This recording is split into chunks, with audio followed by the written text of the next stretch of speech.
السلام علیکم دوستانو، نن تاسو سره په یو ډیره مهمه موضوع باندې مخامخ شوم او هغه موضوع دا ده چې یو سړی د خپلې ښځې په شتون کې ولې نورو ښځو سره ناروا تعلقات جوړوي او داسې څه مجبوري وي چې هغه د خپلې ښځې نه بیزاره کیږي. ویډیو تر اخره وګورئ، تاسو به په ډیر څه باندې پوه شئ او دا به هم وګورئ چې تاسو کې خو دا کارونه نشته.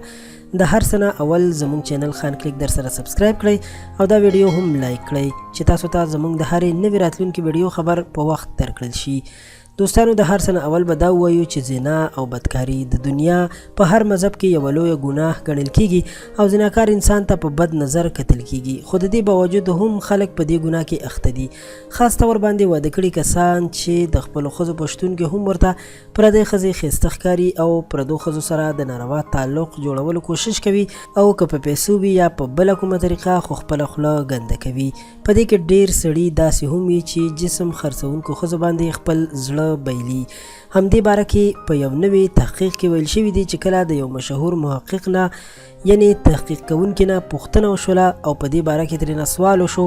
چې ولې زیات سړي داسې کوي، نو هغه وویل چې په دې کې څه ګناه د ښځو هم وي، ځکه چې د ماشومانو پیدا کېدو سره زیاتې ښځې خپلو خاوندانو ته په کوروالي کولو کې خاص توجه نه کوي او سړی چې بیا د کوروالي کولو په هڅه کې او کوشش کې ناکامیږي او ښځه ورسره په مینه کوروالی نه کوي، نو مجبوریږي چې په دغه ګناه کې اخته شي او بهر نورو ښځو سره حرام کارونه وکړي.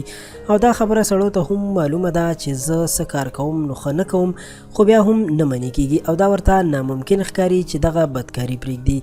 داسې سړو نه چې کله پوښتنه وشي چې ولې داسې کار کوئ، نو وایي چې خپله ښځه راته هېڅ اهمیت نه راکوي او که د کوروالي ورته ووایم نو زړه راته نه ښه کوي، هر وخت ستړي ستړي وي او که